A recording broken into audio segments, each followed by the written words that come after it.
see Mayor Kuntz sitting here and getting ready. Actually, he's not sitting, he's pacing.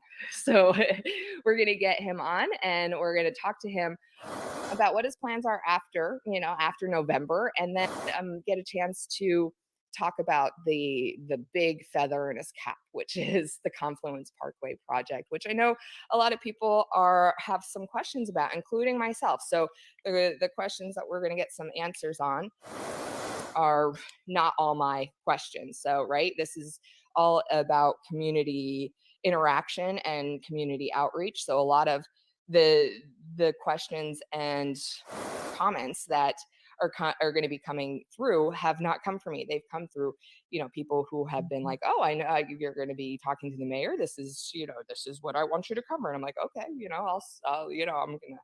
I'm going to talk to him. I'm going to talk to him about it. All right. So here we go. Let's get some electrolytes and some antioxidants.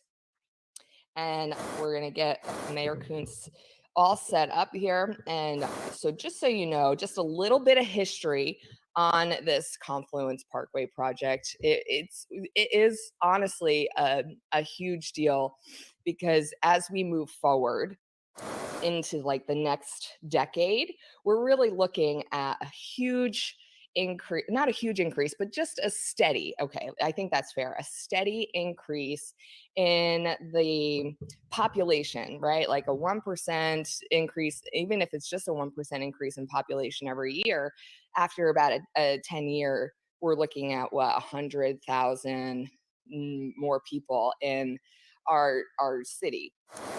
And where are they going to go, and how's that going to affect commuting time, and how's that going to affect traffic,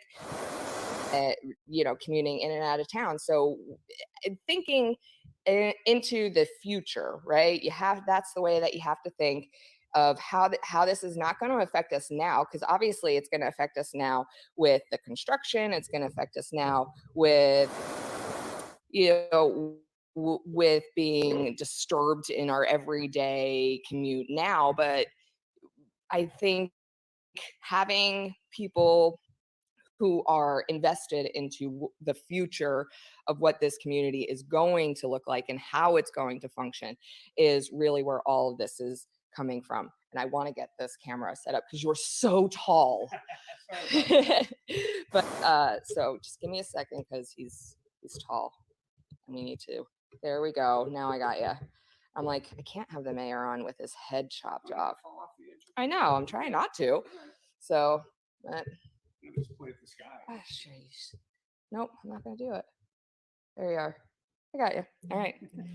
Like, no, he's gonna be perfect before I put him on screen. So there you go. So thank you so much for coming onto the program and talking about this with us today. Sure, my pleasure, Nikki. And first off, I know that you are winding down in your seat after 12 years. How do you feel about that, first off? So I'm totally happy with being done in 12 years. Winding down is only in terms of how many days I have left, because yesterday I got to work at about 7:30 and got home at 9 last night. Right. And I think I was asleep on the couch at 9:15. Just a very long, exhaustive day for the mayor, and it was all mayor stuff. It wasn't at my accounting practice. It wasn't anything. It was all mayor the entire day. And so, winding down is only in terms of days, because, I'm the mayor till December 31st, and I think I will start slowing down sort of mid-December-ish. There's a time when next year's budget's wrapped up and, staff's taking some time off around the holidays, that literally sort of the torch passes. Whoever the new mayor is won't quite be sworn in yet, but they'll be probably in my office doing the work of the mayor. I'll continue to sign whatever needs to be signed, but there's a sort of a natural handover. I know when Dennis handed it over to me, I think that the final tally was towards the end of November, and he just said, "There's the office. It's all yours."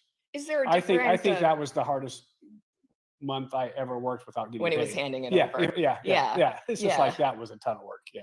Well, sure. And there has to, and I'm assuming that there's a different mentality right now, because after you're doing it for 12 years and you're like, oh yeah, there's all these things that I want to do and take care of, and I even at the beginning of these past 4 year run, you're like, I've got this much time to do it, and now you know that there is an end date, right? Yeah. You're working towards this goal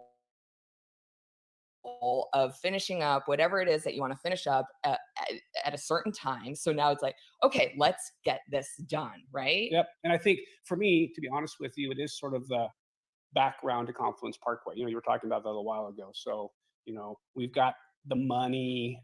Again, we didn't have the state money until a couple weeks ago when the governor signed the state Right. transportation budget. We're still trying to get what's called a term sheet with the federal highway department. So once we get the term sheet signed, which hopefully gets signed in the next 3 to 4 weeks, then everything legally is done. And I'm an accountant by trade. So my view of the world is the project's done when it's paid for and all the paperwork's done. I know, Right? I've heard you say that Then you before. hire engineers and all those people to sort of execute the grand plan. And so for me, I will feel like, okay, I've done all that the mayor is supposed to do, hopefully in the next month or two. And then there's some other little things to do, nothing major. I've told most of the organizations I work with, it's like, if you need something from me, I just can't do it tomorrow, right? We need to get it through city council. So if there's something you think it's important that you want done while I'm here, then let's go ahead and start working on that. And You're like me, you talk with your yeah, hands. I really don't think there's that much left, to be honest with you. But But the okay, day-to-day stuff is still there every day. is it? I mean, let's talk about the Confluence Okay. Parkway project a little bit, or a lot of it. Uh, you say, because you're an accountant, as soon as it's paid for to you, Mhm. the project is done. Obviously, that's not exactly true, is it? No, you're absolutely correct, because it's got to be designed fully. There's right of way to acquire. There may or may not be cost overruns. There may or may not be some small changes to the project, because it's what they call a design build, Right. which means it's going to be designed, and then at about a 30% design, we're going to enter a contract that says you can finish designing and you can build it for, and not to exceed whatever the math is. I think it's 150 million, because we got engineering on top of that. But and then someone's going to commit to that, and they're going to go, yes, we can. And that's long before Hmm. it's fully designed. And so it is a little bit different sort of a contract, and that'll take us a while to get to that point. And then there'll be all sorts of construction. But I've always sort of felt, as staying at 60,000 feet or 30,000 feet, just trying to make sure, okay, this is where we're going. I've got super competent staff that are amazing. We've hired some of the best people who do design builds in our country are working for us now to make this happen. So But yeah, will the design go out to bid? yes. So design will go out to bid. So we have an owner's rep. So we have people representing the city, and then we're getting RFQs right now for a design team, Uh-huh. and it's design build team. So we will go through and we will pick which one of those we choose, and they'll go for a while, and then we'll have a stop and say, okay, can you do it for the money we've got? And they always seem to figure out how to do it for the money we've got. So, Right. but again, at $200 million projects, a $200 million project, we haven't done a road project of that scale in our town probably forever. Interesting, when we first got the infogrant money, 2 years ago, one of my first discussions with was our local WashDOT group. Our Washington State Department of Yeah. Transportation has a big office out in Old Station. They do all the state projects in our district, whatever it is, District 6 maybe, I don't know. And we said, hey, you got some engineers that can help, or any expertise? This is new for us.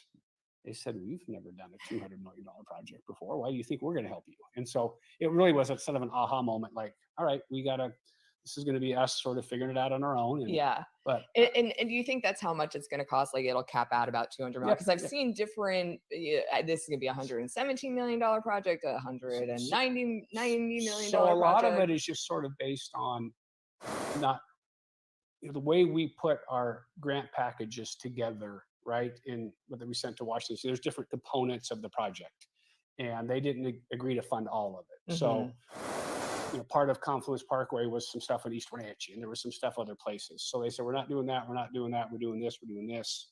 What I can tell you is we got $92 million from the federal government, Right. and we got 85 from the state government. So you Right. add those two up, that's 177 million. 177. Yeah. And we know we're 10 million short when we started. So that means 187. So if you say 190, for rounding error, that's Yeah. probably close. Do you think we'll have a cost overrun or two? I would guess we probably Probably would. would. Yeah. So if you said $200 million, I think you're probably pretty close to what we think it's going to be.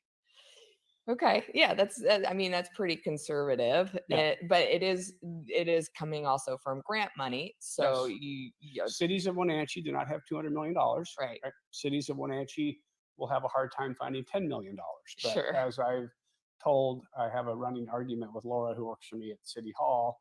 She keeps saying, "Well, where's that 10 million going to come from?" And I said, "It's going to show up. We're going to apply for a grant for this part, apply for another grant for that part. Yeah, we'll be into it some, probably what we've already spent, but it may not be a ton more than that because people want to be involved in good projects. And I just met with the Transportation Improvement Board yesterday. They were in Wenatchee and we toured their executive director. And he said, "Yeah, we can partner with you on this portion of Confluence Parkway out in Old Station where it Right. sort of grinds into some of the residential and there's some sidewalk improvements need to be made." They said, "Yeah, we can help you with that." And so as we go forward, we'll find other partnering agencies to help. Link may be willing to help us a little bit in certain spots. Now And the so TIB, the Transportation Improvement Improvement Board, Board, yep. is not, I mean, people might not know what that is, but that's a state agency, That's a isn't it? state agency, and basically they get funding every single year, and then they have to go through and allocate projects. They do a request for projects, and so much goes to different districts. We're in the same district as Spokane, to be honest with you, when they Hmm. right, and we say here are the 4 or 5 things Is that we that a think are important. detriment to us No, because because it's a they big, might get more money? it's a bigger city, right? But we've done extremely well with TIB. We got 2 more grants just last week awarded to us. So there'll be 2 other projects that are taking place in the next couple of years. So they've been great for us. And TIB, they're trying to partner with us to figure out how to connect the links. They want to make sure it's pedestrian friendly and there's bike lanes, and we're Hmm. good about, especially on our east-west corridors, making sure we accomplish that. So they've been great. And then you have to actually do the projects, right? Right. They have to have confidence that they're just not going to keep giving money to Wenatchee if we can't deliver a project, right? Hmm. And so we are really good at delivering projects. And they go, "Wow, you did that one already? We've got some more money. Do you want to do another one?" So credit our engineering department for being able to get all these projects out. And so this has been a great partnership, right? And they continue to give us funds every single time we ask. We don't get all that we ask, but they're very good partners with us. And we just keep trying to deliver because we know there's more, right? There'll be more next time and more next Right. time. And if you really needed them, they'll be there to help us. And I think that's what partnerships are all about, right? Well, you do need to find that last 10 mil. Yes. So it isn't completely paid for quite yet. And I will kind of put out there, it is, from what I'm hearing, it is seeming like you are going to need whoever is this next mayor to really see this project through.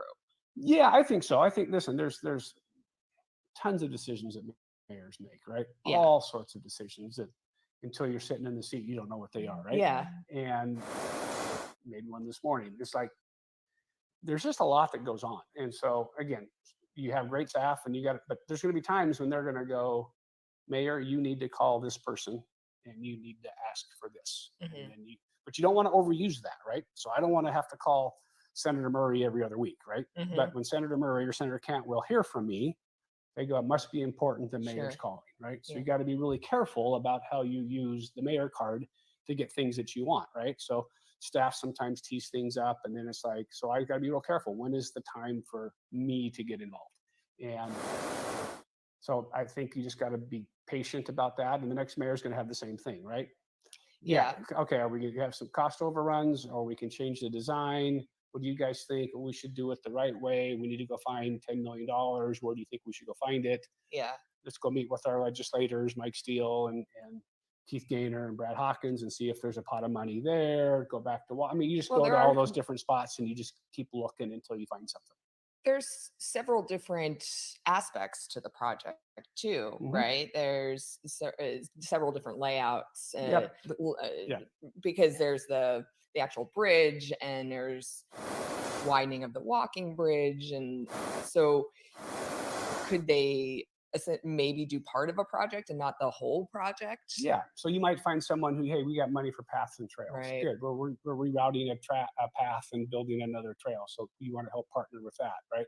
We're doing a pedestrian overpass between the pedestrian bridge in East Wenatchee and the pedestrian bridge in South Wenatchee, right? And so that's a $10 million component. Hey, we've agreed to build it with federal dollars, but can we take those federal dollars and put them into the Confluence Parkway if somebody else agrees to help us cover the right? Hmm. So we're always looking for stuff. And this is a time with ARP money and the feds wanting to do a lot of infrastructure. There's a lot of grant availability out there, right? Yeah. And quite frankly, your federal delegation now have the ability to almost do where they can just pick projects, right? And do earmarks. And so those are started to come back a little bit. So if we really needed something from, say, Kim Schreier or either of our senators, we could go to them and say, hey, can you get us an earmark for $3 or $4 million?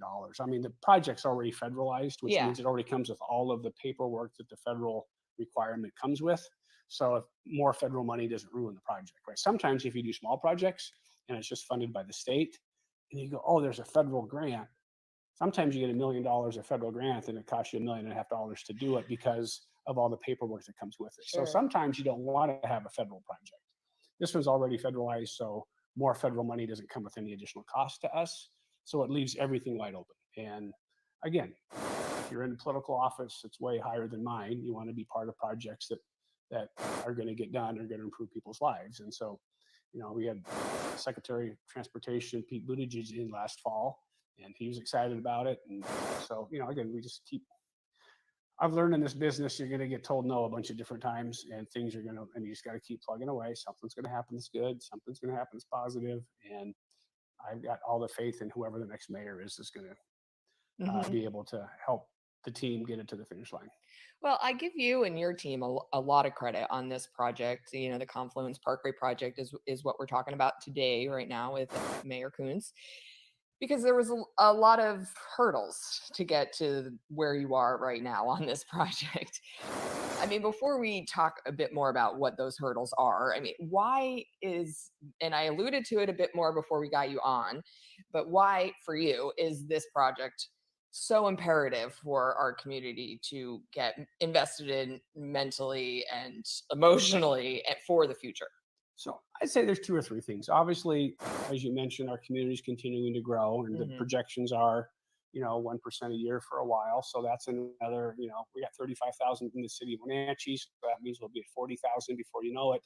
Most of Sunny Slopes in the county. And so by the time you start looking at sort of the lay of the land in this region, and you go, so downtown Wenatchee's in downtown Wenatchee. And if we don't fix North Wenatchee Avenue, if you're up in Sunny Slope and you go, oh, I want to go to Atlas Fair for dinner tonight, but it's going to take me 40 minutes to get there, Hmm.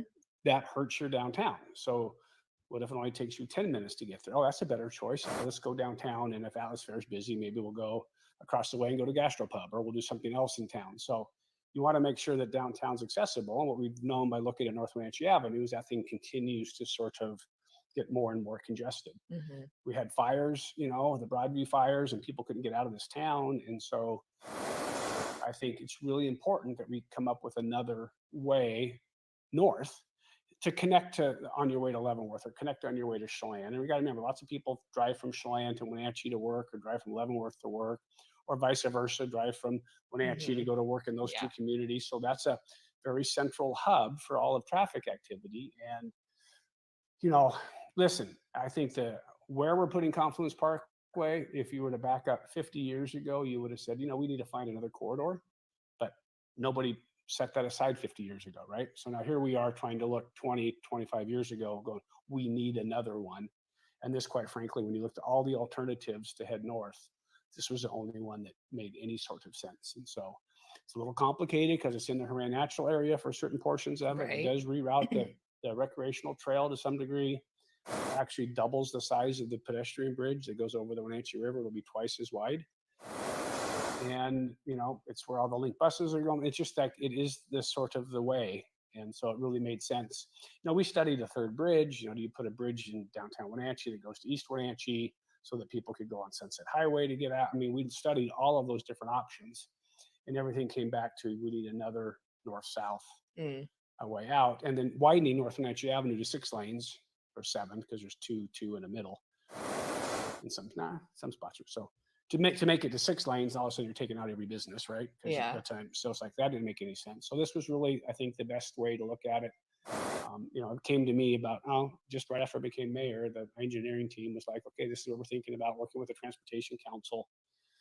And I think our region is entitled to sort of plan for and think about one major project at a time. So there was a lot of improvements to the George Seller Bridge 10 or 12 years ago. when they added the extra lane and they put the Hmm. sidewalk on the outside and they redid some of those exits and entrances.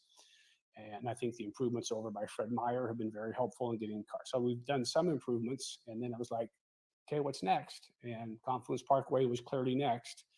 Being a city project, we took the lead on it, and we said, hey, we will be the ones that go to Washington D.C. We'll be the ones. Douglas County commissioners went with us a couple times, but we'll take the lead on it. We'll pay for all the consultants, which we did. We paid for all the folks to help us get us through that, and we asked for infra grants on 4 separate occasions, and the first 3 we were no. And on the 4th one, we got $92.4 million, which was the largest award by about double in that round. And was listen, cities the size of Wenatchee don't get $92 million infra grants. They just don't. Uh-huh. It doesn't happen. And so kudos to our team and our staff for making that happen, and for our elected officials back in Washington, D.C. to have confidence in the city to be able to execute that. But that's only half the money, right? So that was Right. like, But did you know when you went into the project, when the engineers brought you the idea that you were going to have this issue with the land, the Haran Conservatory down there? Like, did you know going into it that you were going to have to deal with that? Yep, absolutely, we knew. But listen, you can build a brand new 520 bridge, right, from Bellevue into the University of Washington district, right? Uh-huh. Take up all that additional land on both sides, right? All the water, everything, and they figured out a way to mitigate that to the satisfaction of the folks that live in Seattle and all the environmental folks, right? They built a new park, they did lots of stuff. So if they can do that, we can clearly build 2 lanes of traffic and a bike lane in a different spot, right? So I always felt like if other organizations can do these huge projects that are environmentally sensitive, that we can do the same thing, and that we can mitigate for those things, Right. given the scale that we have. And I had full confidence that we'd be able to do that. It took us a long time, and we're still working on some of the mitigation measures. But Well, I yeah, like that you use the term environmentally sensitive, yes, because it is an oh, environmentally absolutely, sensitive yes, area. I know a lot of people are concerned about it hmm still, yeah, even though there has been an agreement hmm between the land swap, the yep, 5-acre land swap with the PUD.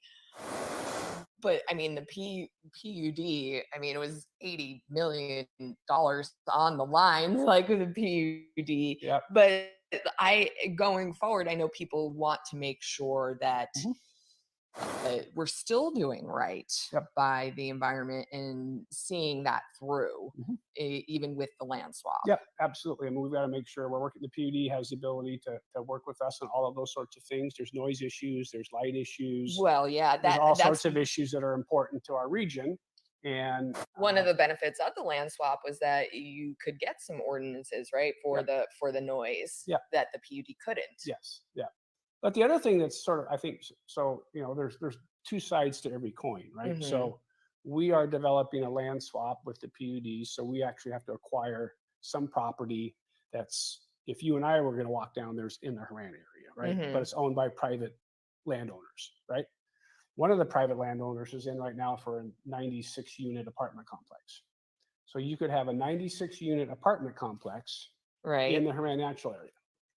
Or would you rather this project goes through and we find federal money to buy the land from the landowner so that there isn't this huge apartment complex, right?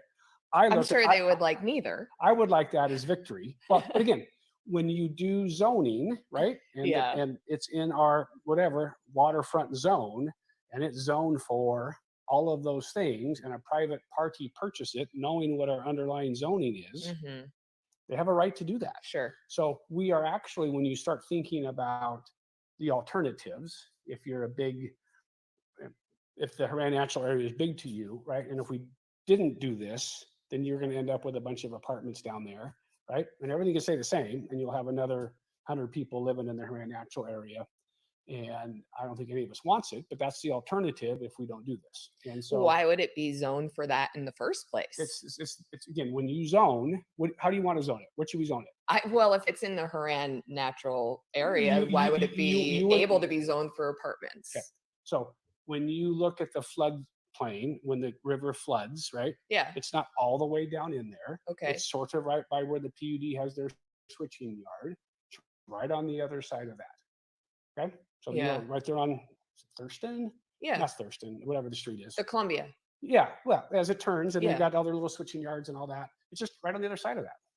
So you would look at that and say it's sagebrush, Hmm. and I would say, yeah, it is sagebrush, and it's owned by a family. They've owned it for 100 years, 80 years, and how would you zone it?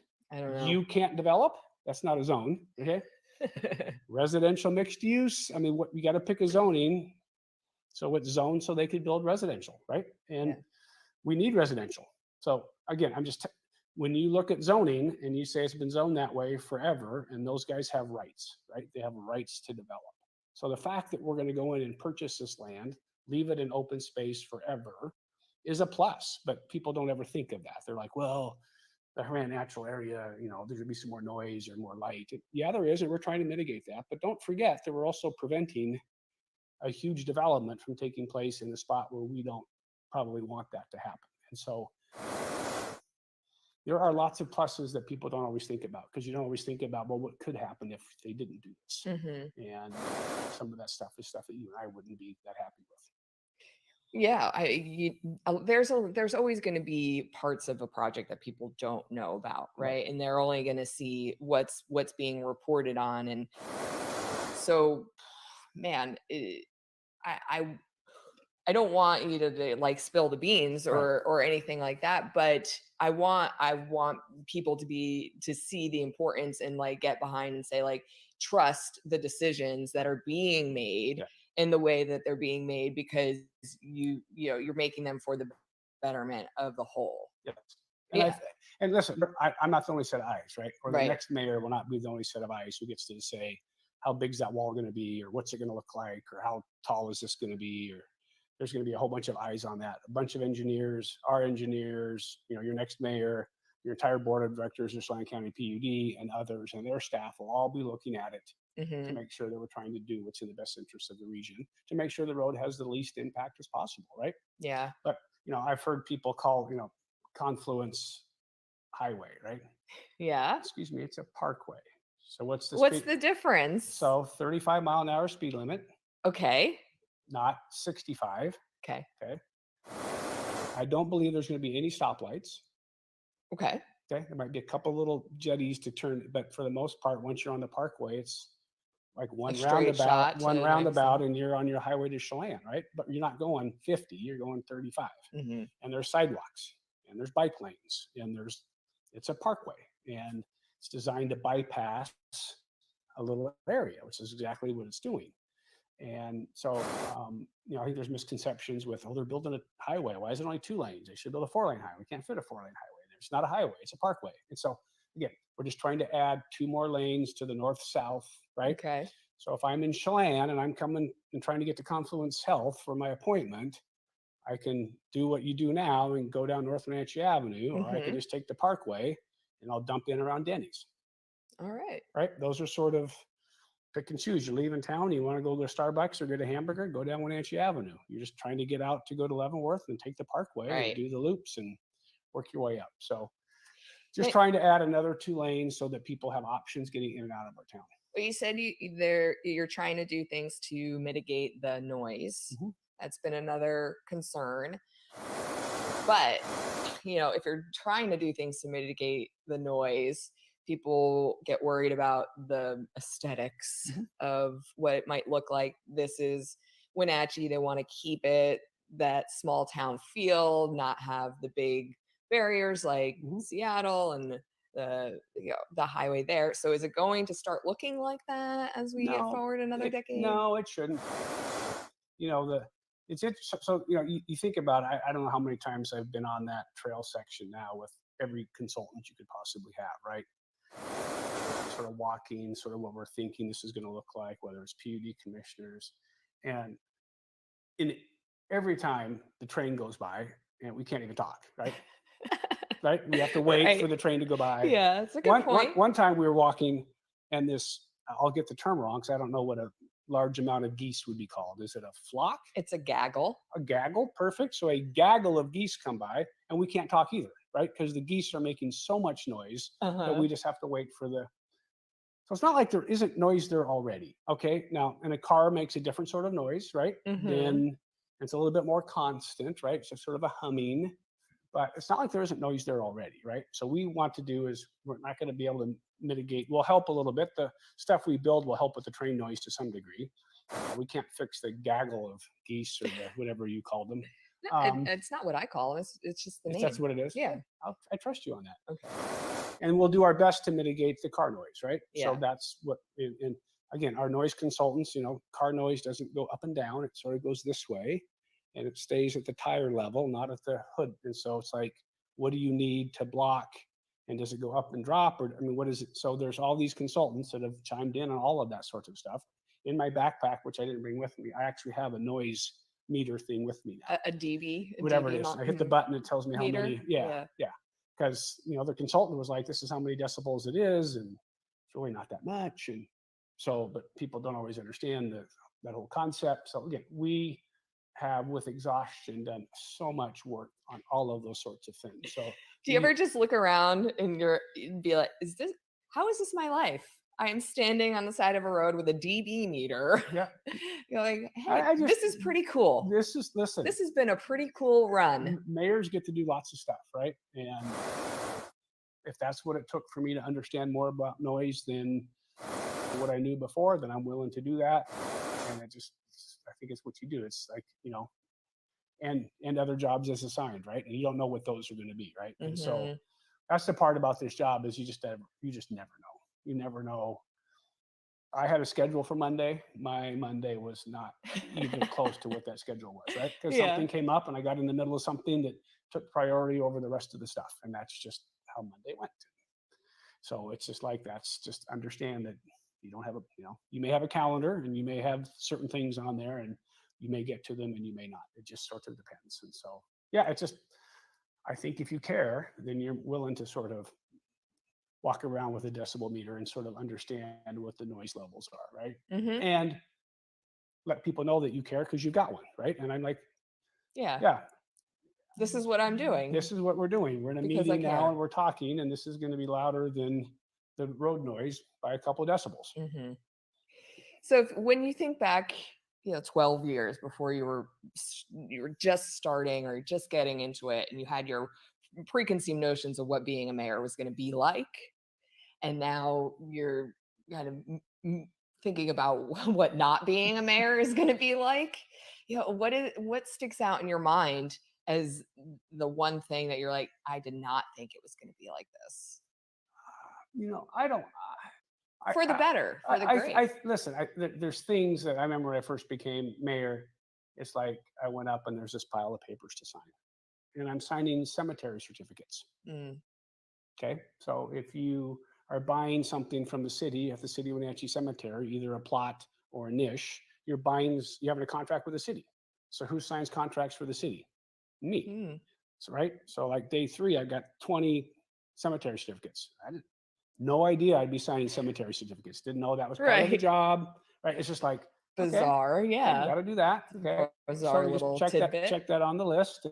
And there's just a number of those things. And you start getting in a rhythm for sort of how all that works. And again, that's just one thing. And I think, city government so much is in silos, right? You have your police department over here and they're doing this, and you got the chief that you talk to, and you got your finance department over here and public works.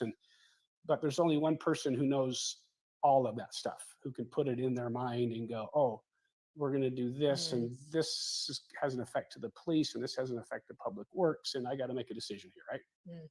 Or the finance. And I think you're the only person who really knows those things. Laura, who works for me, who's my executive services director, she's probably that other one that knows the most about what goes on, because I need somebody to talk to about, hey, what do you think about this? What do you think about that? And so she's the other person. Council members generally that's not their role. Their role is to oversee contracts, pass a budget. I need to report back to them on how we're doing. So they're sort of oversight. They're really not day to day. And I think until you sit in that role and you just, again, the number of things. I remember when I was running for mayor my second time, and the person I was running against, I think he had 3 or 4 decisions that I made that he didn't like. And I go, yeah, that's interesting, because I've been mayor for 365 days in a year times 4. How many days is that? 1,400 days. I'm probably making 6 decisions a day, Uh-huh. right? Some of it about, oh, this is out. Oh, I better call this person first because it's Wenatchee and they'll find out before that person. And I need to make sure that person knows before that person knows, right? Yeah. Or, oh, we're going to do that. Oh, I better call those 3 people that I know in my phone because they're, so it's like, and everything we make or every decision I make is always thought that way, right? I may not get it right, but it isn't that I didn't think about it. I didn't just like go, woo. I said, no, okay, we're going to do this. I got to call these 5 people, or I got to do these 3 things before this becomes public, or I got to do. So I just think there's so many decisions that you make every single day. And then I walk into, New City Hall. So we got, 85 employees. Hmm. And every day I open that front door, better be my best day, right? Because as soon as I walk in and I start throwing my keys or, look miserable, they can see that, right? So you got to walk in every day and today's a great day and thank you for your work. And let me go to my office and see. I mean, you literally don't get to have an off day. You Yeah. just have to be on the entire time. That's good advice. I think that's good advice for anybody in leadership. Yeah. Yeah. Yeah. But specifically, trying to pass on some good nuggets of wisdom for whoever's going to be sitting in that seat next. As of, right now we have either Mike or Brian, or Mhm. maybe by the end of the day we might have 10 more, Yeah. who knows. Any other pieces of advice for the next mayor? Be yourself. And I've said this, and you've probably heard me say this, Nikki, a couple of times. I became mayor and I learned about something, and I've known all of the last 4 or 5 mayors in our town. I've been around that long. And I look at something that Jim Lynch signed and I go, what was he thinking? Why would he have done that? Because today it doesn't look like this is the right thing to do, right? Or why did Dennis Johnson, oh, and you know what? Someone's going to look at what I did and go, what was thinking? Why did he?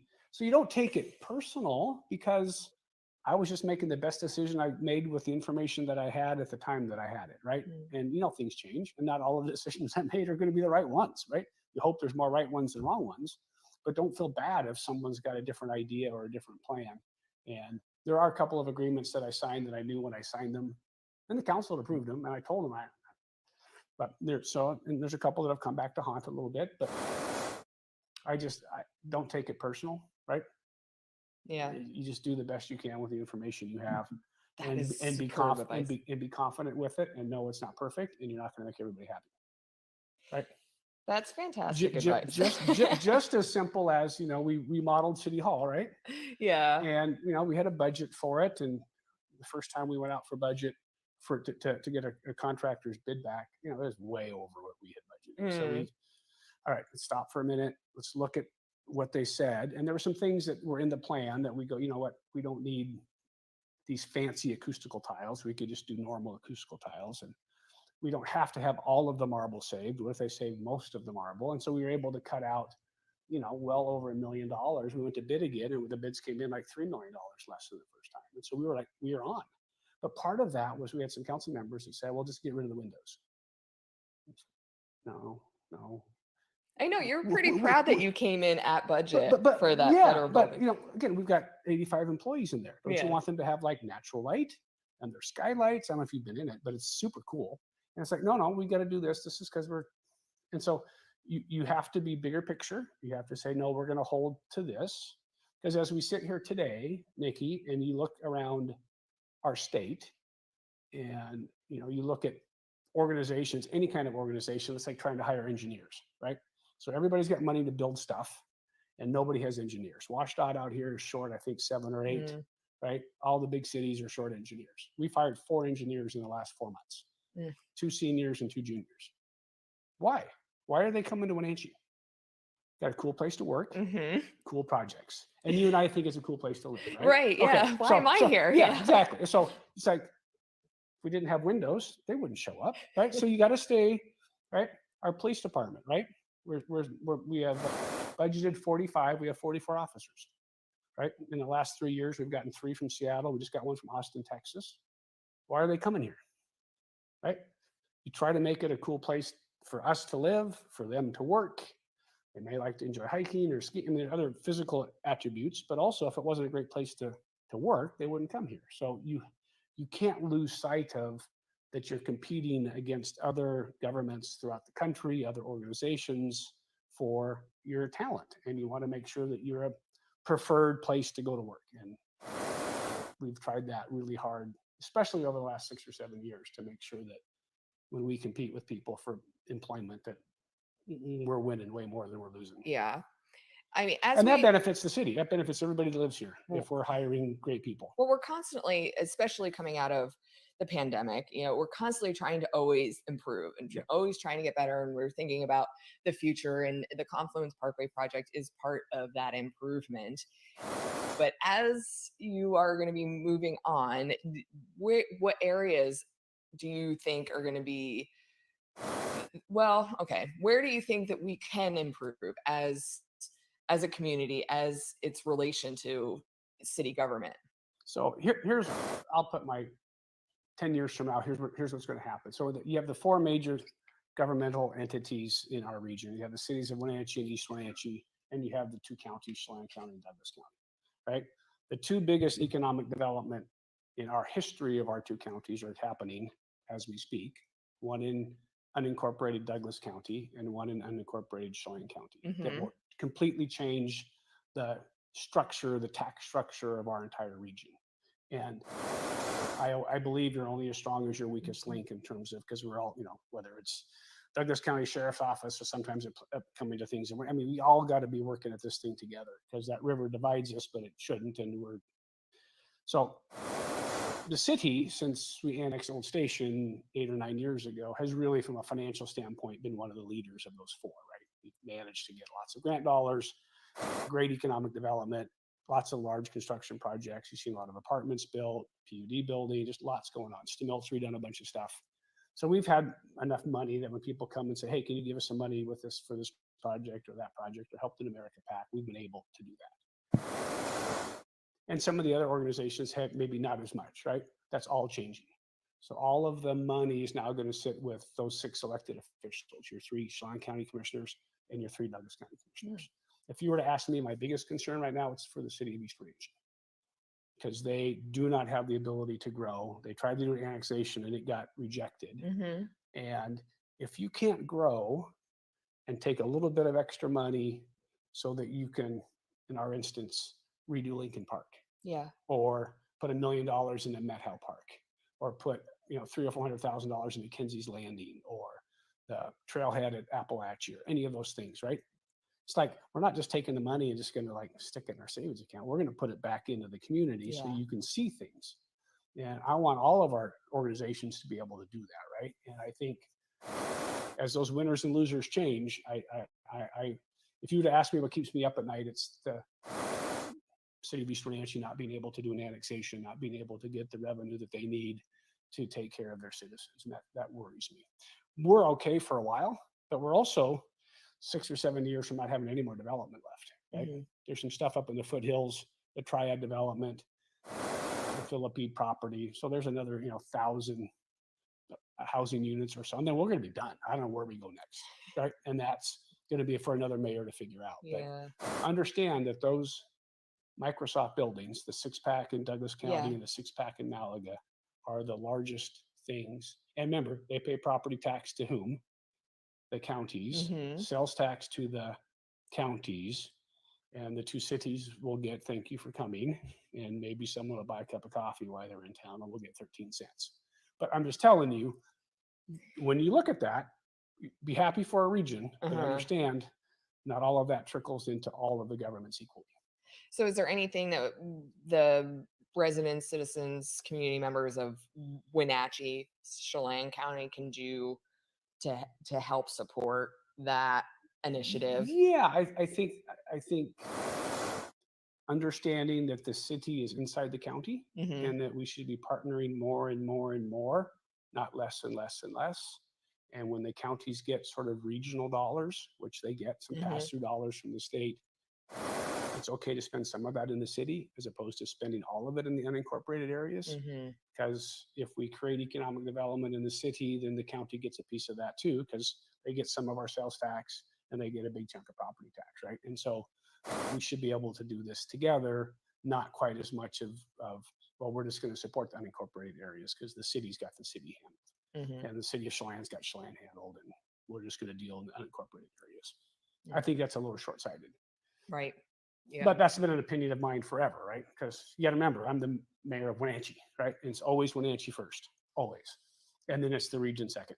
But you have been a great partner of East Wenatchee, Hmm. and yeah, and a great support to them, and done a lot of collaborative efforts. Yep, and Mayor Lacey and I got along great, and Mayor Crawford and I get along great, and Mhm. she's a wonderful. We were together last night at an event for the Humane Society, and she's great, and I think she's running probably unopposed. I haven't gone to the Douglas County website to Yeah, check, but I believe she is. yeah, Yeah, so and she's great, but those are big challenges, right? The huge. challenges that she has are big challenges, Hmm. and she needs a community that understands those challenges and is willing to support them. When we annexed Old Station, I put together a whole committee of business owners, and I said, "Here's our budget. I don't care; it's all yours. Look at it. Here's what our growth rate is. At that point, it's 1%, Hmm. and it's going to cost us 3 to 4% every year more to operate. Hmm. So you tell me what we look like in 5 years." And they said, "Yeah, you're going to have to relieve 10 police officers." Yeah. They just went through the whole gamut, and I said, "And if you don't let us grow, right?" And the natural growth was Old Station. And so they come and they said, "You need to annex Old Station." So I went out to the business owners and said, "Your compadres in business said that you guys need to annex in." And they said, "Yeah, you're right. We need to annex in." And so huge for us, right? Huge for us in terms of revenue, huge for us in terms of being able to take that money and use it at Met Hill Park and road projects and Lincoln Park and all those things that we all Yeah. think just magically happen, right? And they happen with tax dollars that we all pay into it. And so I'm proud of the fact No, that I think we've people used that. realize they use Yeah, tax dollars yeah, to make that happen. They no, are very aware of yes, I know. that. Yeah, For sure. yeah. You gonna miss it? Are you gonna miss it as I'm sure I'll you're in miss it. the Yeah, light at the end of the tunnel? I'm sure I'll miss it. But it'll be weird on Thursday night to be able to actually go home and do something with my wife. And I got some traveling I want to do. I got a grandbaby. Hopefully, you're gonna take your wife with you Yes, I traveling. got a Okay. grandbaby in Nevada, so I need to spend more time with her. She's 2, so we've already planning some trips. So we've already got some things on the list. And the next year, so people say, "Oh, what are you going to do?" So, Are you going back to work? well, I'm still doing tax returns, Oh, right?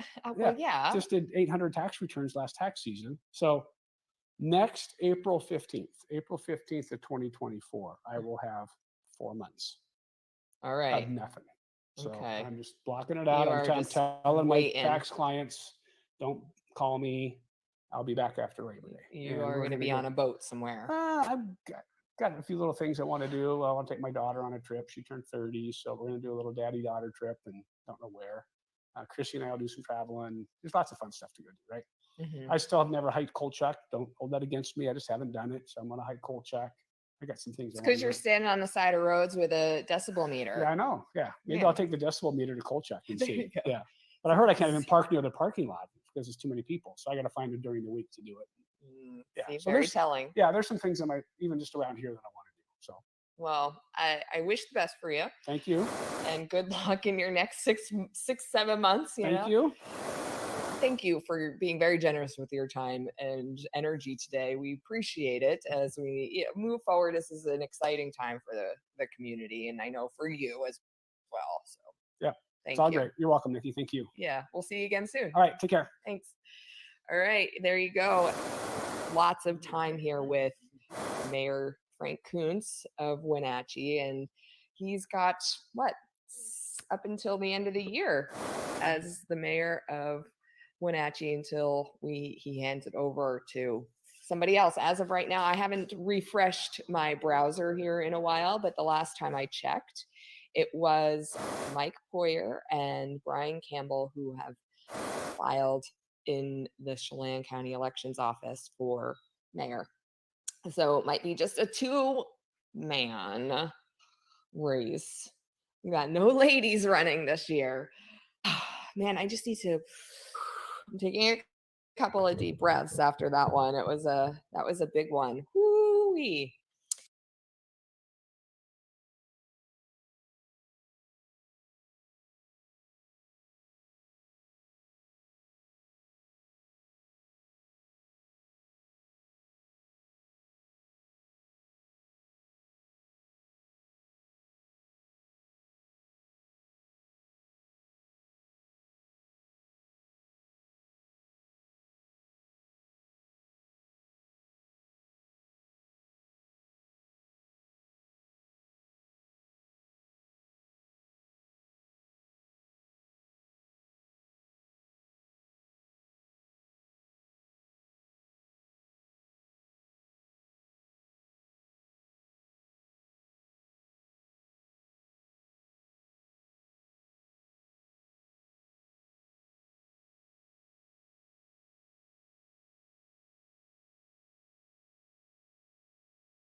Hey, it's Nikki Darling with another episode of the What's Up Wenatchee podcast. On our past episodes, we've dealt with a lot of different issues that are dealing with our community as far as local government and legislation. And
hey, it's Nikki Darling with another episode of the What's Up Wenatchee podcast. On our past episodes, we've dealt with a lot of different issues that are dealing with our community as far as local government and legislation. And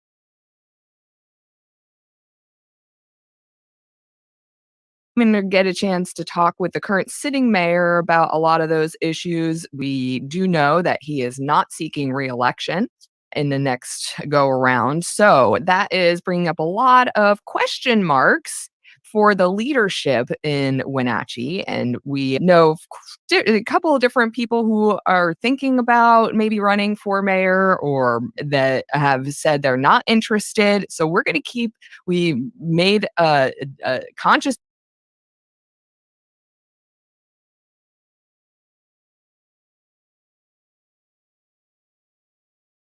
decision that we're going to be keeping a close eye on this.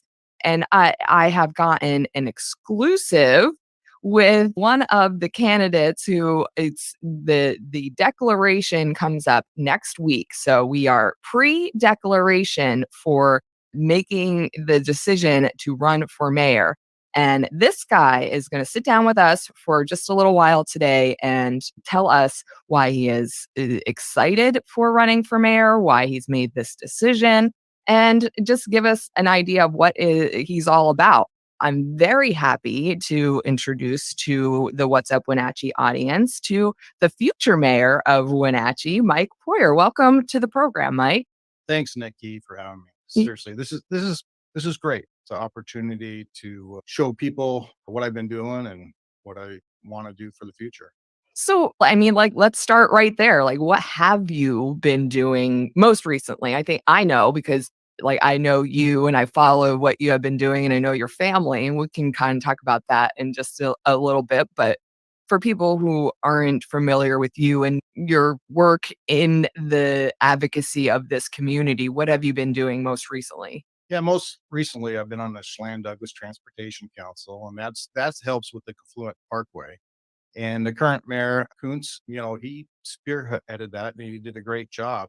And I really want to be out there to be mayor to continue his efforts and continue for the strength of this city. So it's kind of exciting. It's been like over a year process, depending on what I wanted to do. And I got so much support. I said, this is gonna be my future. Right, and that big I mean, the transportation budget and sitting on that and being involved in that, that has to have been such a huge project, the Confluence Parkway. Now it's let's talk about that just for a minute. Like, I don't wanna get too much into the weeds on that because I wanna know about you, but since you're involved in that, and it is such a huge project that's gonna be affecting everybody in this community for the next I mean, just the construction of it alone for the next 5 or 6 years, but for the betterment, hopefully, of our increase in population and people on the roads and people commuting are those the support of those types of projects and expansion in Wenatchee something that you are in support of? Boy, you brought up a lot of issues. Sorry, So yeah, no, that I went was right for it. which which is great. So the Confluence Parkway, with the commissioners, with the PUD that okayed this, and we finally legislation just passed a week ago about where this money's going to actually come through. Even though they give it to you, they have to figure out ways how it's going to come to you. But I also believe we are in a wonderful position for Wenatchee Valley that we have a responsibility, and we've been doing a good job, but we have a responsibility to keep like land trust and keep going with the land here. Because if we're going to take away, and just like the commissioners at the PUD says, we got a responsibility.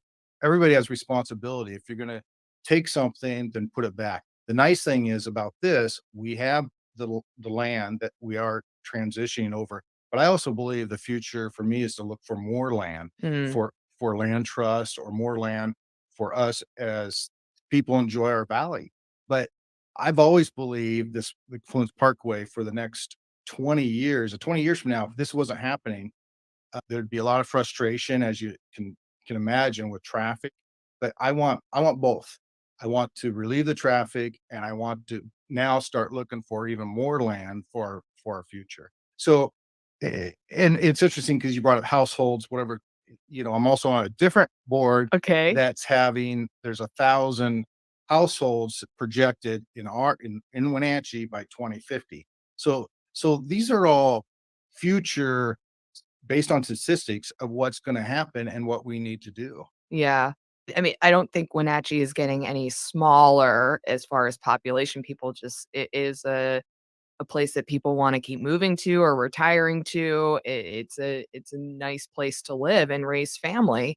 And speaking of family, like, you are a family man, you're a business owner, and so let's introduce people to who you are and as not just the future mayor and what you believe in, yeah, as far as local government and the expansion and growth of our city, but who you are historically and and what legacy you're leaving here as a person, right? You have not only been working in any kind of philanthropy and advocacy work within the community for almost 40 years, but I mean, you have built a business here and raised a family here.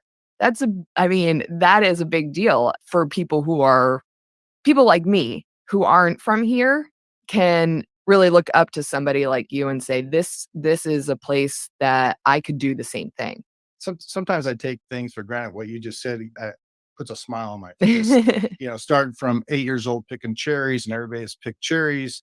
All think of their fingers getting rubbed with calluses. I mean, I still close my eyes and I look at cherries. And so I had the opportunity to work here, and I always say I worked here, played sports here. I go to college, Eastern Washington University, and fortunately enough, I met my wife Maureen, who decided that we both wanted to come back in this community. So we came back in 1989 and with no job actually. But we knew we wanted to live in the community. And Stop it. yeah, no, I'm not kidding you. I had no job, and my wife and I had a tough situation. And I hope my wife's okay with this. We lost a child. And so we made that decision to come back here because we knew this is where our family would be. So Mm. then it's a responsibility, of course, to create a business. And now it's the business I'm in. It's been 45 years, and it's kind of nice because we've gone to like 6 employees, and so it's nice to always give back to the community. Whatever it's worth. Community. I've been involved in the community for quite a few years before even city government. It's just a passion. I believe you have that responsibilities. Wenatchee High School. I was in charge of Meals on Wheels. And so I think it's there. I think most times most people are good people and they have what it takes. They just need to be asked sometimes. Yeah, I've talked about this sense of responsibility to the community with other community leaders like Darcy Christopherson from Apple Blossom and Alex Haley from the Pack. Like we've talked about this and where it might come from, and how Wenatchee is such a great community for instilling that in its children, and there's so many programs like Apple Blossom for young girls that it's just as you grow up, you get involved. Not every we do kind of take it for granted because not every community has something like Apple Blossom or has programs to get kids involved in volunteering and philanthropy and giving back to the community, and but this community does. Like it built upon it. I think the best question you ask is, can you help me? And Mm. I believe this is a great opportunity for me. I believe we need more people to engage in our community as far as the government part. But I believe if it isn't government, at least engage in something. And tons of people are doing that. And we have to continue that for our future for Wenatchee. I it's just the right thing to do it. And I know everybody's listening right now, watching this, they know it's the right thing. And if you want to get involved, you do not have to go very far. Mhm. You really don't to find where if you have, call me, call the city, Right? call Call call me. you, call Yeah. call Nikki and say, hey, this is what I like to do. Where do I start? And I'm telling you, there's thousands of things. And you don't have to commit for 50 hours a week. Maybe it's 1 hour a month, you Yeah. know, and And I guarantee you the people that you're helping will be so grateful that you did. Can we talk about your wife for a second? Because she is totally the better half of you guys. And of I'm course, a I'm a little biased. of course, Yeah, I've been married 37 years coming up, and a lot of people are gonna know this last name. It's Sachs, SAX, and I married a local gal, and we both graduated from Eastern. She taught school for 30 years, and one of our many proud things of our children, but two of my daughters teach special ed in Wenatchee, yeah. and it's the idea you don't have. It's the idea of giving back. So I think my wife and I have both taught our children to give back. But Mhm. yeah, And uh, like I said, I am a little biased because your wife admittedly is one of my best friends in the world, but I did tell her that if I thought you were a complete jerk, I would tell everybody and let them know, and that's not the case. I think you're a wonderful, smart man, so I will uh, tell everybody that because I tell the truth and I'm real all the time. So she thinks the world of you, and I just love you guys and your entire family. You're right. You have 2 daughters who are special ed teachers, but you have 3 daughters altogether, and I've gotten a chance to get to know all 3 of them, and your grandchildren are just oh, they're so adorable. And my kiddo gets to play with your grandkids sometimes, which is a trip. There was one time, I'll tell you, we had set a play date where your grandkids and my kiddo were gonna play, and we had to cancel for some reason. Trenton wasn't feeling well, and your granddaughter almost had a complete and utter breakdown. And you know how she is, she's just kind of flippant, like, yeah. she doesn't really get attached to she's just one of those kids, but to your wife called me and said that she had this complete breakdown because Trenton wasn't coming over, and I was like, "Oh my gosh, I'm so sorry." E- every and I know you're talking about my granddaughter. Every child's special, right? And you look at those proud moments. So Easter a few weeks ago, we were over at Easter egg hunt, and as kids can get rambunctious, it's not their fault, excited. Yeah, There's a little girl that didn't get 3 Easter eggs because everybody's supposed to get 3 Easter eggs. And so my grandson went over and gave him one, nobody prompted him. He just went over and gave one of his Easter eggs over. And that's a proud moment to watch mhm. because nobody told him to do that, but somehow it's instilled in him to do the right thing. And what's the difference if you're 5 years old or if you're 50 years 59, old, yeah. 59 years old? and it's still doing the right thing. So yeah, and all children are great, and your grandchildren, everybody's grandchildren, not yours, but everybody's Yeah. grandchildren's are the best, right? But you do love and you do have influence over your children and grandchildren, and they watch you every day, and they will admire you if you do when you do the right thing. Yeah, that's So true.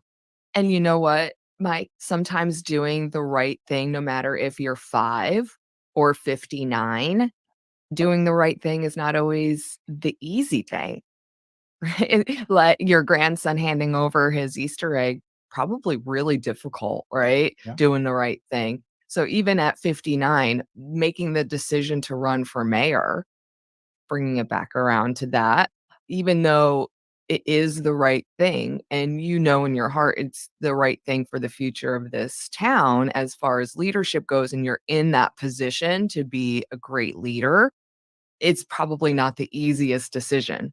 Am I right? Yes, I've been thinking about it for a couple years. Mayor Kuntz put me on a couple of them, or I volunteered on a couple of the committees that were on that. They're all the other mayors and commissioners around. So obviously it's been known, or at least for me to get educated enough to understand this. So it's great to have all the support. I mean, this is before I even file, and I must have 1,000 people that came up to me and said, "Hey, we want you for mayor. We like how the leadership's been going. There is some changes or some things that I do want to make." But again, the existing Mayor Kuntz has done a wonderful job. He's saved our city with the town Toyota Center as far as budgets. And I'm on the finance committee, and I've been on that twice now. And I'm losing track of yes, how many committees you're on. well, I just I'm trying to keep track. I I think it's important to be educated, Yeah. and nobody should run for mayor unless they're willing to sacrifice or do the right thing, however you want to call it. You have a responsibility. I mean, you can't run for mayor just saying, okay, I want to run for mayor. You need to be able to be educated, to be a leader, and show the other city council people this is the direction we're going, and learn from them, and learn from all this experience. The main reason I'm doing it is because I believe I am the best person to do this. Yeah. If I didn't believe that, I would not run. If there's somebody that I believe is better, I want to support them. Yeah. No doubt, no doubt mine. Because I want what's best for Wenatchee. I really do. That's deep down. That's what that's my goal. And I'm fortunate enough to be able to my business runs. I can have it run by itself. I have another owner.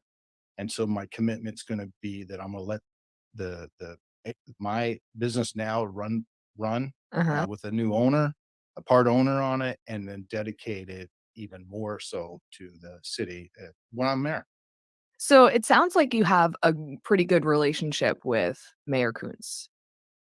Mayor Kuntz graduated, unfortunately, from the University of Washington. Just kidding. And but I've known Mayor Kuntz since he was in high school, and you know what? Same thing. Good family, good person, and I think it just needs to continue. Yes, I have a great relationship with Mayor Kuntz. We argue about things, and we should argue about things because we both want what's best for Wenatchee, and that's important. Yeah, constructive debate is a part Constructive of debate, that's a lot better than me saying fighting. Yeah, I am working on my diplomacy, so Maybe I need to get a you little may bit better. yeah, yeah. I'll help you. Perfect. Oh my goodness. Well, it seems like he is working, with you on these committees and things like that, so that it should help the transition into new leadership. When you become the future mayor of Wenatchee. So, or you are now the future mayor of Wenatchee when you actually become the mayor of Wenatchee. And it is good to see that you have already some support before you're even declaring. That must feel good on your part. It's great. I truly have a list of 1,000 names, and I receive phone calls from people saying, "Will you run?" And I've been receiving those. I actually received 4 years ago, they wanted me to run for mayor, and I said, "No, Mayor Kuntz deserves one more term." Mhm. And so it's been out there, and I'm still getting calls every day, truthfully, to say, "We wanna support you." And to be honest with you, I'm looking for people that want to endorse me. And I do have a site, WenatcheeValley.com. Yep, I just put it up on the Oh, you did? screen. Wenatchee, it was perfect timing. You did it great. I was like right on cue. That way you can see a little bit more of what I've done, what my commitments are, what commitments should be for the future.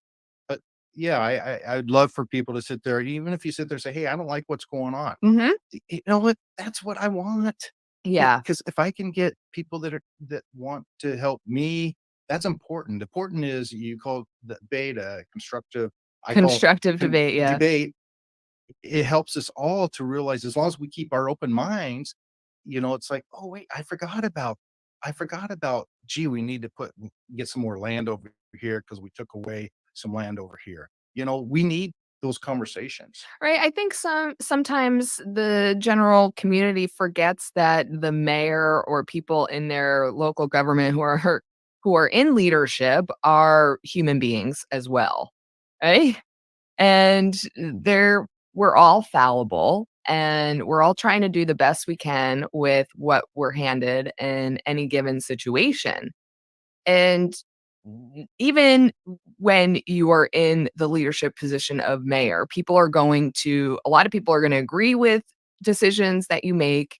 And there's people who are going to disagree with every decision that you make. Doesn't matter. And those are going to be the same people in different situations. So you have to walk this diplomatic, here's that word again, fine line, and not, even including me. And I know you, right? I'm not going to agree with every decision that you make, or I'm going to agree with some of them. So I have to trust that you are there making the best decision for the community as a whole. But we talk a bit about transparency Yes, transparency and and what you're communication. talking about, it to me is outreach. And I one of my future thoughts is having some more outreach programs. Mhm. And because not everybody can make it at certain times to the city council, but that doesn't mean your representative shouldn't be able to talk to you and bring those subjects up to the city council. So I brought this up actually at a work session a month or two ago, and that's something I want to encourage more outreach so people can interact. Yeah, I think a lot of people are gonna take advantage. I hope people are gonna take advantage of that. Just being out here and knowing that's one of the issues. People feel like they're just talking to a brick wall half the time when trying to interact with local government officials. So, knowing that that's one of the things that it's important to you to have two-way communication, I think people will find that important. Communications, even if we don't agree, Mhm. if we communicate and we're willing to keep an open mind, we're going to be okay. It's okay not to agree on everything, but it's not okay if people have closed minds. And so yeah, I really truly believe in transparency. I want people to sit there and say, "You told me this so many times that I get it." And I don't know.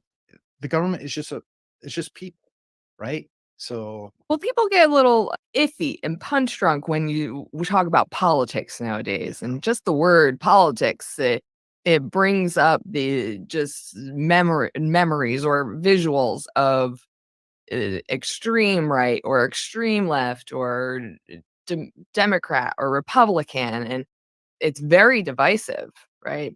Politics in general. So I don't find you divisive. Like, I don't find you as somebody who I find you just the opposite. So, political party. poli- Sorry to interrupt, but political yeah, party. Both political parties have great things. yeah. So why not take the best for Wenatchee Mhm. and use that? So So yeah, you are deciding not to run with either political party. I want what's best for Wenatchee. So to me, what's best for Wenatchee is to take things from both parties. So, and that's my goal. Yeah, if I thought of being a Democrat or Republican meant it's better for the city, then that would be fine. But I truly believe let's use everything we have here to do what's best for all of us. Yeah. And so, yeah, I get a question. A lot of people ask me those questions. It'll be interesting as we move through the rest of the campaign to maybe speak with you a bit more about what things from the Democratic side, what things from the Republican side you align with and that you think are gonna be applicable. But I think that's neither here nor there. We've kind of talked a bit more about being, fiscally conservative and socially liberal, and I can relate to that. There's a bit more of where I align. I mean, your thoughts on that, Fiscal responsibility, that's the key. right? I mean, and that's what's nice, been on the city council finance committee, and I've been asked to be on it again. But yeah, you have to be fiscal responsibility, but the same thing, like homeless is an issue that's not going away, Yeah. but we cannot we can't enable people either. So we have to figure out what's best. Every community, this is a situation we're going through the whole country, and every community take care of their responsibility. The question is, don't take more than your responsibility. So how do you do that and stay within the laws? And the safe parks have been working out great. There's other cities that are actually looking at us of how we demonstrated do not enable. And we're really, that's one of my big things is, and so if somebody's at safe parks and they have 20 bicycles on top of their motorhome, they have to improve. So improvement for some people is not the same improvement for other people. So we want to make sure they know there's services here that can help, and we are educating people with those Mhm. services. And maybe that person with the 20 bicycles on their motorhome, they have to get rid of one. That's an improvement. So we need to look at the positives. It might not be improvement in some people's eyes, but if we can educate people and keep going with this, it's good. And again, I don't want to be an open city that says everybody come here. That's enabling. I'm not doing it. Mhm. We got to be fiscal responsible and do the right thing. It's hard.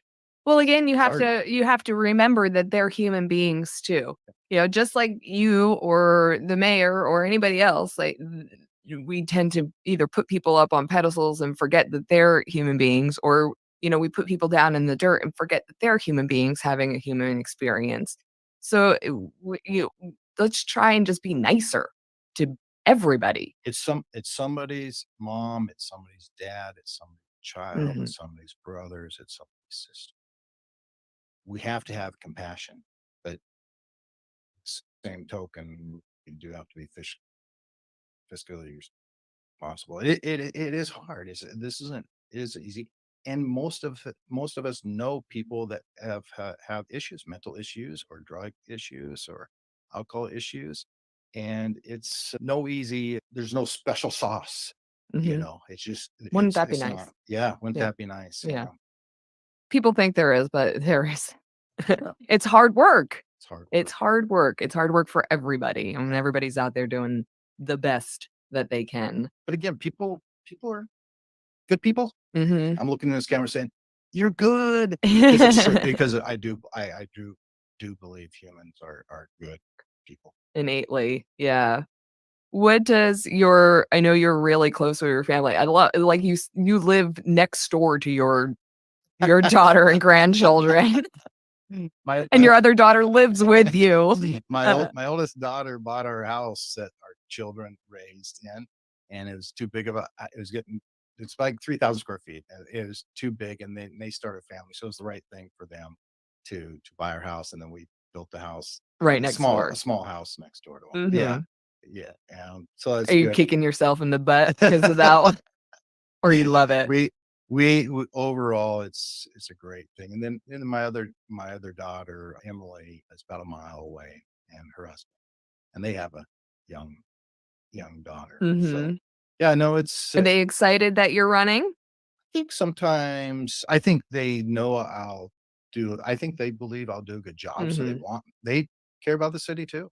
Yeah. And so, and I think my daughters, all three daughters, would vote whoever they thought would do the best job, even if it wasn't me. And I I gotta tell you, 100% believe that. that is cool. Yeah. That's a neat thing. If you think about it, if you raise your children and say, do the right thing, and they sit there and say, and they'll tell me, they'll right out tell me, I'll vote against I'll you. do the right thing. So That holds you to a high standard, right? Like, they're gonna keep your feet to the fire, yeah, make sure your integrity is yeah, intact because, "Hey, dad, if you don't do the right thing, I'm gonna vote for the other guy or yeah, gal or yeah, whatever," yeah. right?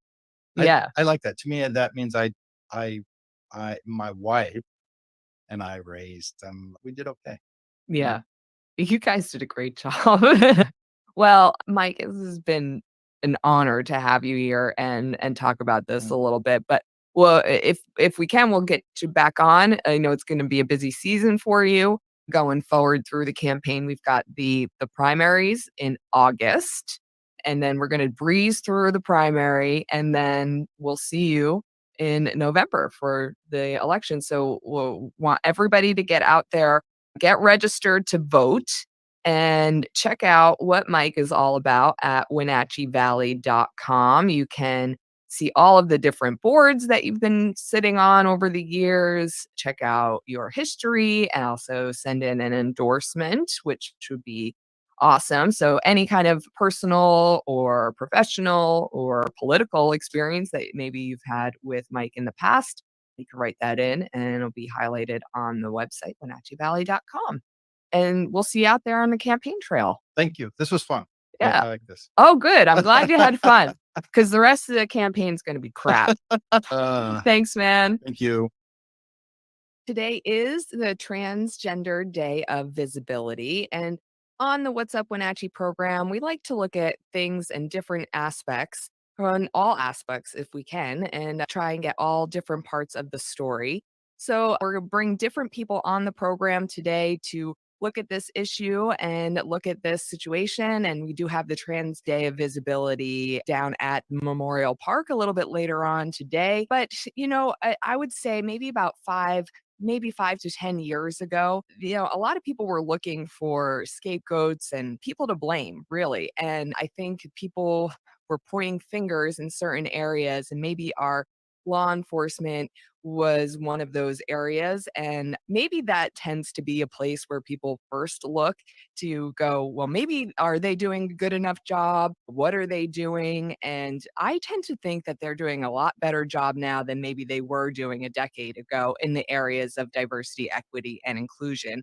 So I wanted to actually see if that was the case because that's the way that I feel, but maybe other people aren't feeling that way. And so I wanted to get the Wenatchee Police Force captain on with us today, Edgar Reinfeld, and ask him some questions about how well or not well we're doing in the areas of diversity, equity, and inclusion. So, Captain Reinfeld, thank you so much for spending a few minutes here with me. Glad to do it. Thanks. So I know that you have a tough job that covers a lot of different areas. So this is just one aspect of your job, and you've been doing it for a long time. So you've seen the area of diversity, equity, and inclusion, I'm sure, change and evolve over the time that you've been doing this. So how have you seen it change, and how well are we dealing with it as far as training our Wenatchee law enforcement? So I think there's been a lot of changes in the last few years, but I roll back the clock 18 years and about a week ago, 2 weeks ago, 18 years and 2 weeks ago, I graduated from the Basic Law Enforcement Academy over in Burien, put on by the Washington State Criminal Justice Training Center.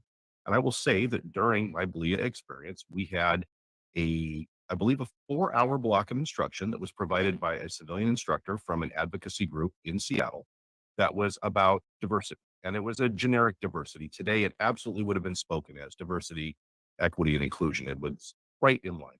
And it talked about a lot of groups of people based on maybe some racial definitions or some uh, identity definitions to political definitions. It was a broad spectrum, 4 hours discussing different groups and interact. And so 18 years ago, it was a nice, compressed, but not really that broad spectrum introduction to the concept as far as law enforcement. As my career progressed, a couple of years later, we did crisis intervention training, and I was lucky to go to the 40-hour course held locally. which focused heavily on mental health issues and dealing with people with a variety of different mental health conditions, including some amazing training provided by a gentleman named Ellis Amdor, who's a doctor on the West Side, who not only works in this field extensively, but also is really able to demonstrate different conditions. He's a great actor.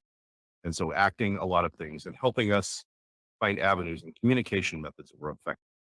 As time has gone on, we've seen a focus of definitions, like changing the definition of diversity awareness training or diversity training to diversity, equity, and inclusion. And what we've seen that came out of the Law Enforcement Training and Community Safety Act, that we refer to in shorthand as LATAXA, and I will probably say LATAXA several times in the next few minutes. But out of LATAXA came very specific. And the first block of that training is our 24-hour patrol tactics instruction course, which realistically is 24 hours of dedicated de-escalation and communication.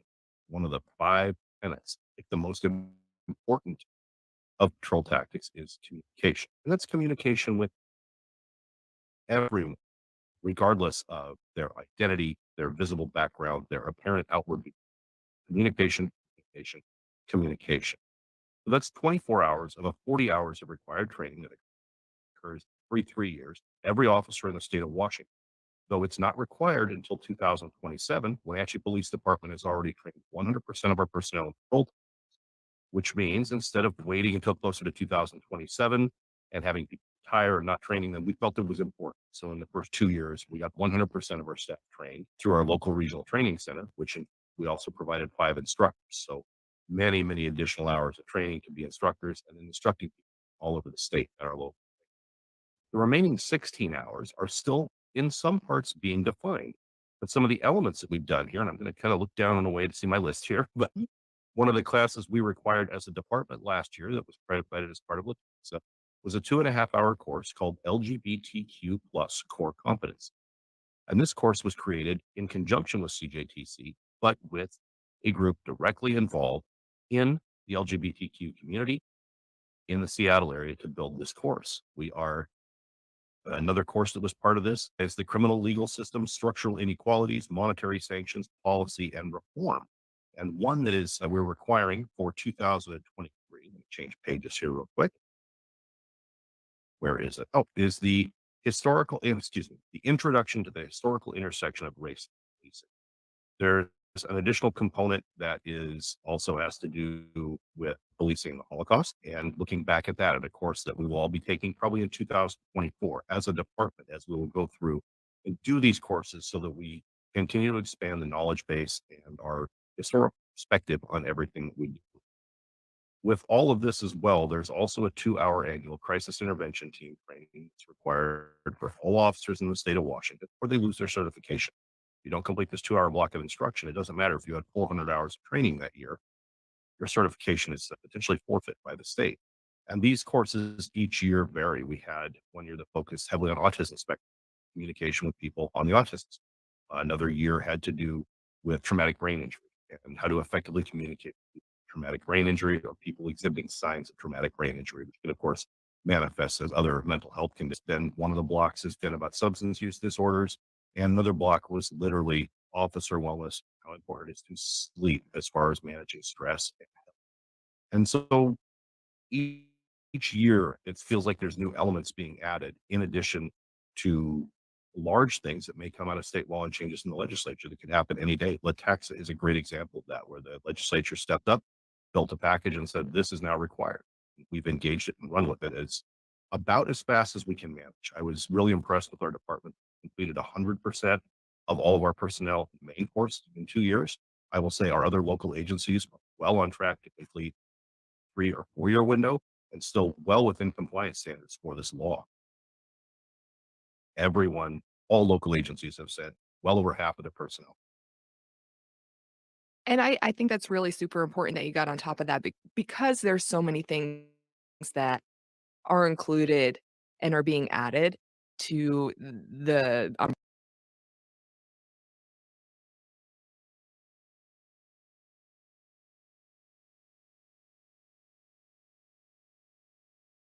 umbrella of diversity, equity, and inclusion. I think that's what people really need to understand is that the LGBTQIA plus plus plus plus plus is just one thing, one item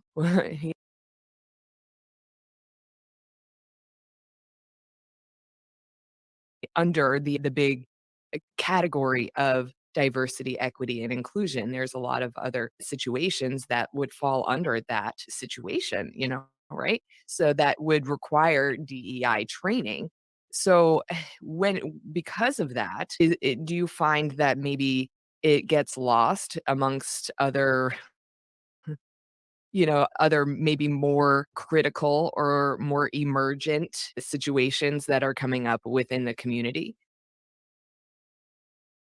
So I don't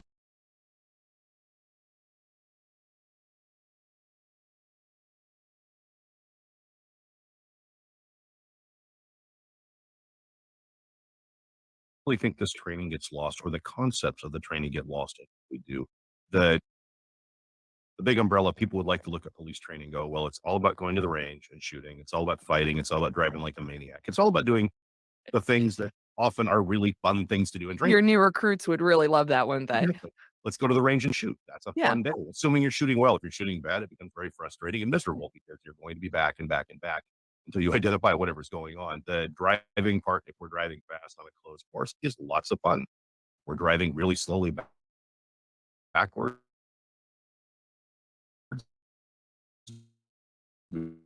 If all of those things can be a lot of fun, these other mandated course come up, people will immediately start grousing because they just don't understand. It's new. Whatever the title could be.